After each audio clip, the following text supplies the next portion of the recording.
Hey Gators, it's Miss McConnell. I'm here to read you a story, and today's book is Sofia Valdez, Future Prez. It's written by Andrea Beaty, and it's illustrated by David Roberts.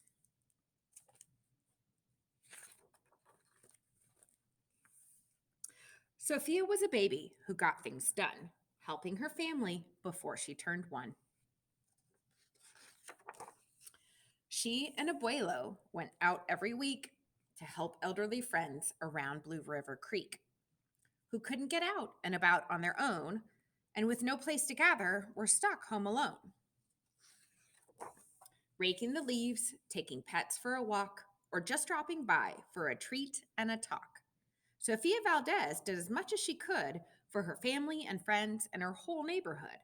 A dreamer, a doer, a real life go-getter. Most people liked good, but Sofia liked better. Each morning, Abuelo walked Sophie to class. They walked home again along Blue River Pass, making plans, munching cookies, Abuelo and girl. Except for that Tuesday when Pup saw that squirrel. With a howl, Pup took off, racing all through the town, over, under, beneath, and around.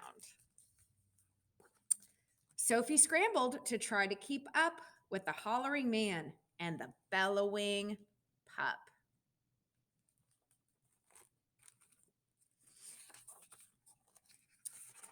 Up the squirrel ran to the top of a hill made of leftover junk for the local landfill. They reached the tip top of that mountain of trash, which jiggled and broke with an ear-splitting crash. Ouch, cried Abuelo. Down they all tumbled and hit with a thud on a moldy old pumpkin surrounded by mud. He struggled to stand. A dangerous mess, he said, grasping her hand.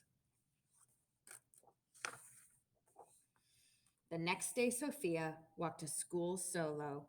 It wasn't the same without her abuelo. This is not right, declared young Sofia, who glared at Mount Trashmore and got an idea.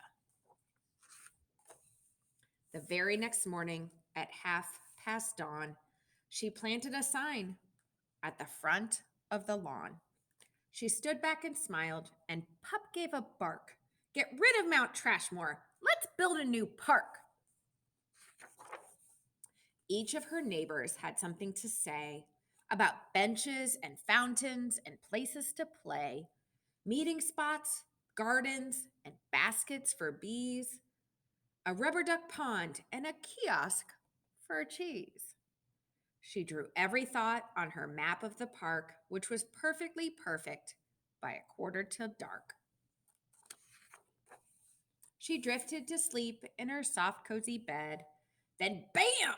She woke up when a thought smacked her head. Her heart skipped a beat as she realized each one of her neighbors had said, "Let me know when it's done." They all thought Sofia could build it alone.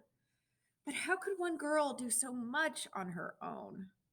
The weight of that thought made her tender heart ache as night thunder growled and she lay wide awake.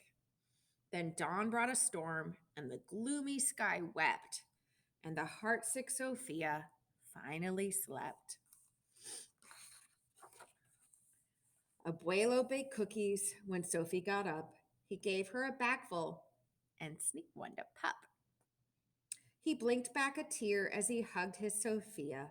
For courage, he whispered, "Te amo, mi vida." Sofia's knees wobbled. She felt weak inside. She looked at his ankle and quite nearly cried.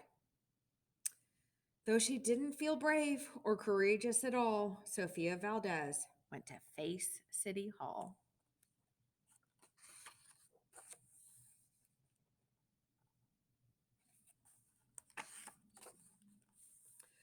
The mayor's office sent her to room 401, the Blue River Creek Department of Fun, which sent her downstairs to room 302, the Office of Duck Ponds and Cool Things to Do. The Office of Monkeys to the Department of Cheese to the Division of Fountains and Meetings and Bees. Then down to the basement, so musty and cramped, where all the town's papers were sorted and stamped. And that's when the clerk said what no one else did. You can't build a new park. You're only a kid. The words smacked Sophia deep down in her heart. Her plan was kiboshed before it could start. I think, said Sophia, I think that law's wrong. But her second grade voice didn't sound very strong. The clerk said clearly, it cannot be done. Do you have any questions? Sophia said, one. If you were me, and if I was you, and he was your grandpa, what would you do? Well, said the clerk. And then she said nothing at all. She thought and she thought. Then she sent out a call to every employee throughout City Hall. The entire government of Blue River Creek crammed into the office to hear Sophie speak.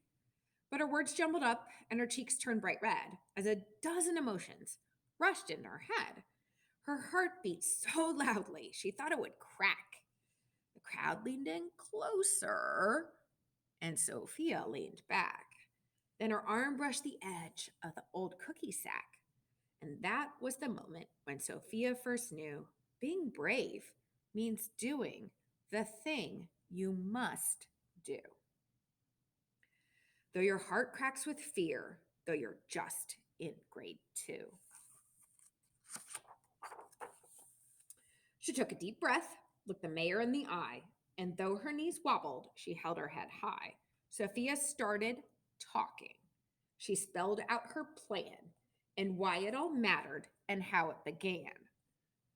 And once she got rolling, she had lots to say about meeting spots, monkeys, and places to play, and other ideas for things they could do to help the town elders and other folks too. She had thoughts on the library, thoughts on the zoo, and perhaps a way to combine the two. And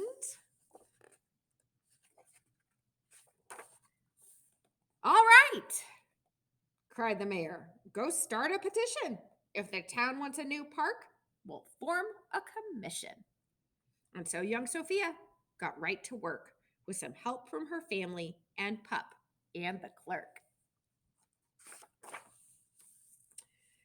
Then others joined in, not all, but a few, like Miss Lila Greer and the kids in grade 2. There were hearings and surveys and taxes to figure, then bulldozers, cranes, and a blue bigger digger. They all built that park, and that's how it got done, with the hard work of, by, and for everyone. But it began with a dream of one person, just one, who laced up her shoes and then led the way to help Blue River Creek get a new place to play. Now, everything and every evening till long after dark, the town comes together at Citizens Park. They all hold this truth to be self-evident that Sofia Valdez could grow up to be president. Until then, Sophia, that real life go-getter, helps Blue River Creek get better and better. This book is dedicated to you. You are braver than you know and mightier than you can ever imagine. Be bold.